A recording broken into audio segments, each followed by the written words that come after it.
Kalaivanar NSK கேட்டாங்க, உங்களுடைய முன்னேற்றத்துக்கு காரணம் என்ன? அறிவா அப்படின்னு. இல்ல, துணிச்சல்னாரு. வாழ்க்கையில துணிச்சல் தான் மிக முக்கியம். எதிலேயும் முன்னேற முடியுங்கிற நம்பிக்கையோடு போனாலும் முன்னேற முடியும். கடல்ல விழுந்துட்டான் ஒருத்தன், 3.5 மாசம் நீஞ்சிக்கிட்டே இருந்தான் கடல்லையே, பச்சை மீனை தின்னுக்கிட்டு. கடைசியா ஒரு படகை பார்த்து ஏறி வந்துட்டான். 3.5 மாசம் கடல்ல கிடந்து பொழைச்சவன் துணிச்சல்ல தான் பொழைச்சான். ஆனா தண்ணி தொட்டியில விழுந்தாலே சில பேர் செத்து போடுவான். ஐயோ கடல்ல விழுந்துட்டோமோ பயந்து. பயந்தவன் தினம் சாகுறான், துணிஞ்சவன் ஒரே தடவை தான் சாகுறான்.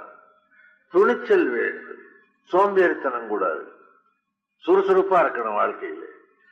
பள்ளிக்கூடத்துல படிக்கும் போது புத்தகத்தை விரிச்சு வச்சுட்டு அது மேலேயே தூங்குறான். அவன் என்னத்தை படிப்பான்? பள்ளிக்கூடத்துக்கு முடிஞ்சது